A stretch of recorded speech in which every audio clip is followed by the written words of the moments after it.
Hello and welcome back to my channel.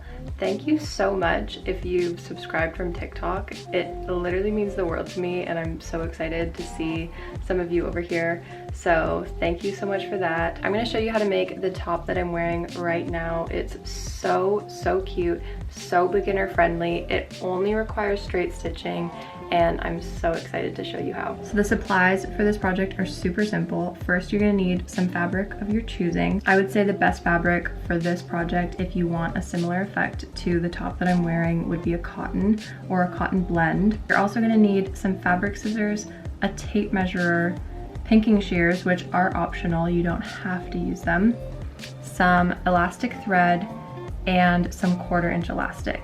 An iron will also be helpful here, but that's also optional. So let's get started. So we really only need 2 measurements for this top. The first one is going to be your bust measurement, and then the second one is going to be from the top of your bust to about your belly button. So for me, that's about 12 inches. Basically, you want to take your bust measurement and then add on half of it. My bust measurement is 34, so I'm gonna be adding on an additional 17 to 34. So that's gonna come to a total width of 51 inches for me. You're just gonna keep the length measurement the same as when we originally measured. So for me, that was 12 inches.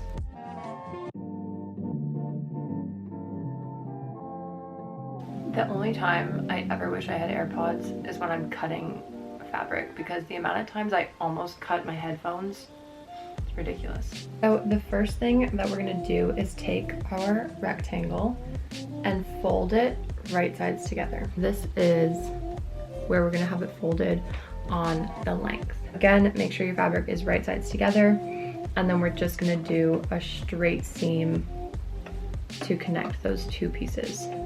Remember to back stitch it and then back stitching again at the end. So I did about a 1/2 inch seam allowance on this because I wanted to leave a generous amount so that I can go over this with pinking shears. If you don't know what pinking shears are, they're basically just scissors that have a zigzag blade on them like this. Basically what they do is just stop the fabric from fraying. Now this is what our fabric edge looks like, so you can see where that zigzag dips down. That's as far as this is going to fray. So the next thing that we're going to do is turn your top right sides out now, and we're going to do the top and bottom finishes before we start elasticizing anything. Depending on what your print is, if there's a clear top and bottom to it, then you know which way to go. If not, then it doesn't matter. Like this one, I'm just gonna randomly choose one side. So I'm doing just about a 1/4 inch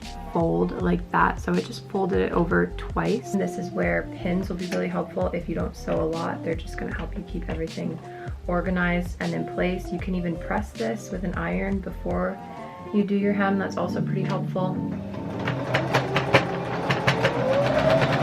Okay, so now I have this bottom hem done. Basically, what we're gonna do for the top to create that kind of elasticized ruffle is fold your fabric over about an inch. So you can see this is folded once, about a 1/4 inch, and then again over. Stitch that all the way around.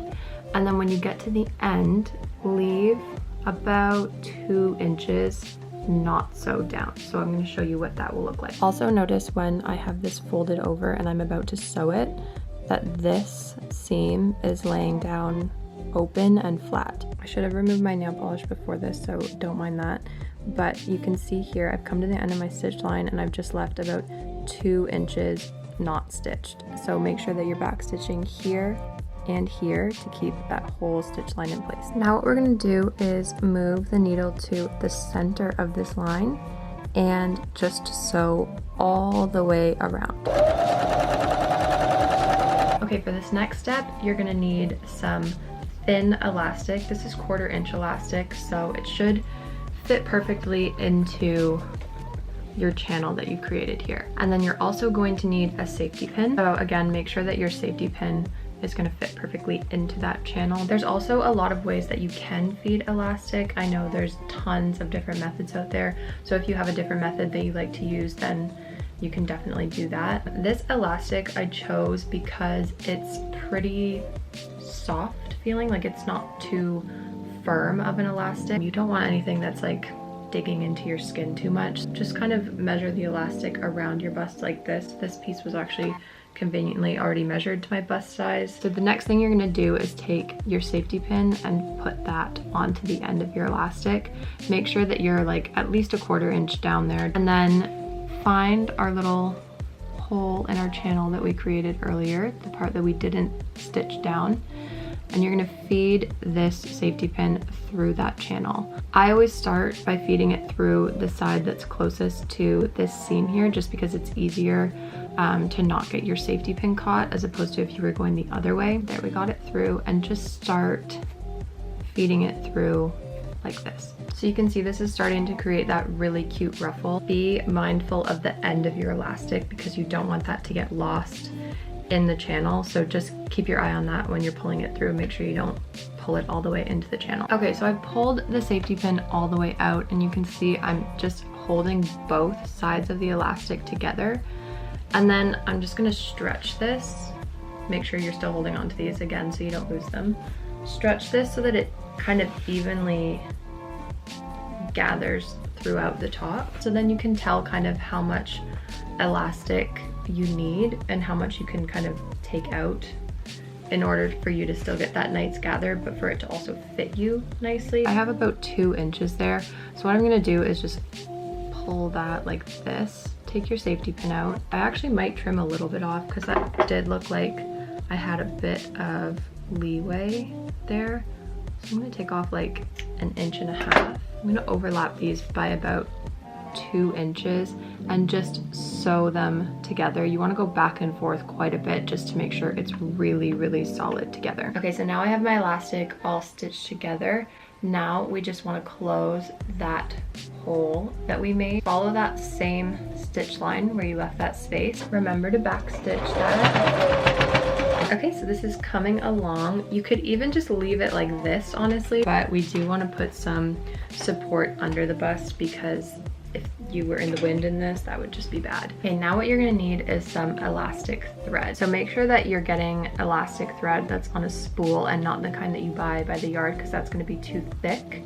And also make sure that you're not getting the transparent kind that's like a lot thinner. For this specific shirring detail, you're gonna need this white elastic. Wind your elastic thread onto your bobbin by hand and make sure that you're keeping it loose and not stretching it as you're winding it on. From there, you can basically just insert this into your bobbin. So now you're just operating this like you normally would. You just have regular thread in your top spool. So now you're gonna need to take your top and measure where your underbust comes. So I just marked that with a pin on that back seam. So now what you're gonna do is just start sewing. You're not actually sewing anything together, you're just creating a line of stitches, and the elastic thread in your bobbin is going to shirr the fabric as you sew. I'm gonna use the marks that are on my sewing machine to kind of guide me for this. I just have this on a straight stitch and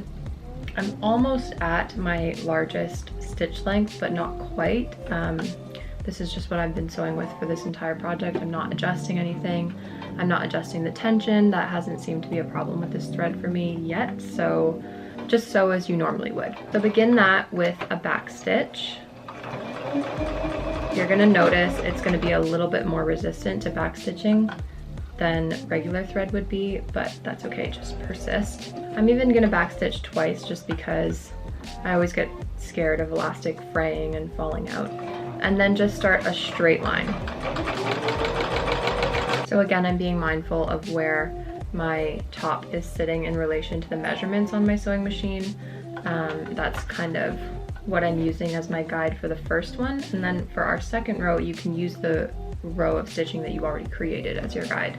I actually just ended up moving that line down about 1 inch.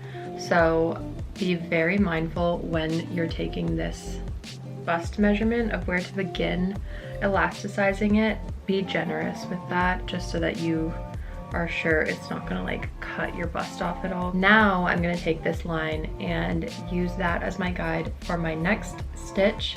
You can really do whatever you want.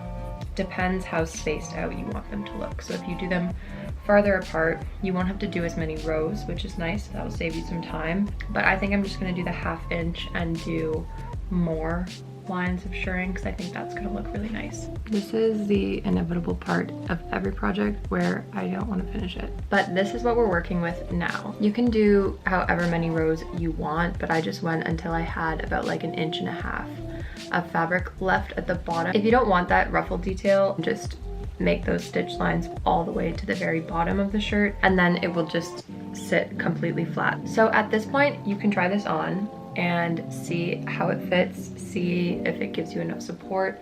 If you like the look of it without straps, you can just leave it the way that it is. It doesn't exactly have enough support for me to feel good about it being strapless. So I'm gonna add straps on either side. So one to each side of the front and one to each side of the back. And then they can meet at the top of your shoulder and you can tie them in a little bow and that'll be super cute. Okay, let me show you a hack for cutting fabric in a continuous line like this. Use a scrap piece as a test first because you could just ruin your fabric. It has to be the right kind of weave, but with cottons or any sort of like sheeting like this, it does work. Okay, so go to where you want to cut your fabric and just literally make a split there. For these straps, I'm cutting a 2-inch strip. So you half that and then add the seam allowance onto that. So it's gonna be like a 1/2 inch. Maybe, that math could be wrong, but it just looks right to me. So depends. If you like thick straps, go for something wider. If you like thin, go for something thinner. The thinner that you make it, the more finicky it's gonna be to try and turn it inside out, so just keep that in mind. But anyways, all you do is just rip this and it will create a perfect continuous line of fabric. I'm doing this right on the edge of this sheet so I know that the grain of the fabric is completely straight. I would go with at least 23 inches. You could probably stand to make them even a little bit longer than that. Take the right side of your fabric and fold that in half lengthwise.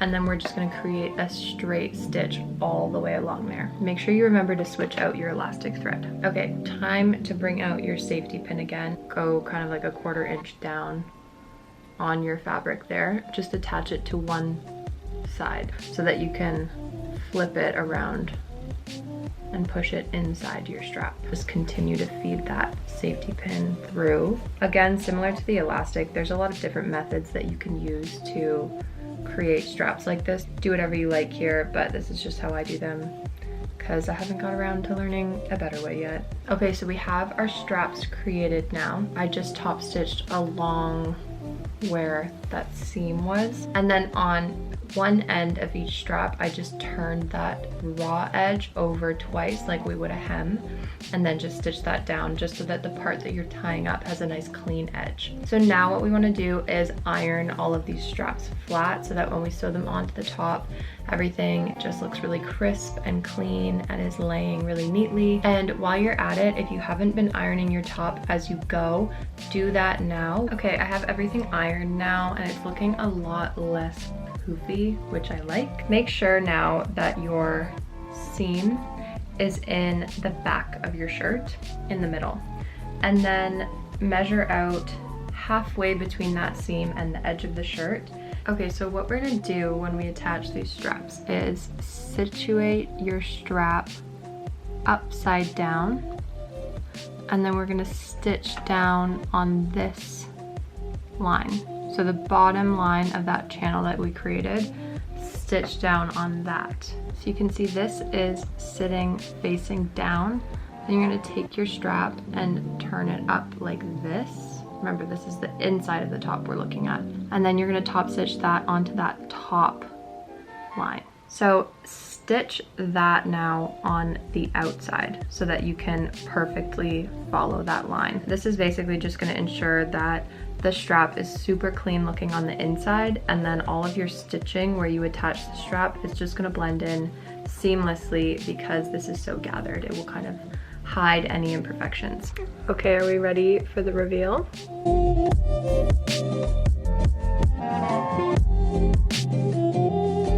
This top is so cute, I actually can't handle it. Wow. And it's so easy. Okay, that is it for this tutorial. I hope you guys liked it. Let me know if you try it out, how it goes for you. Send me pictures. Follow my Instagram, TikTok, like this video, subscribe, do all the things that everyone tells you to do. And yeah, I'll see you next week, hopefully.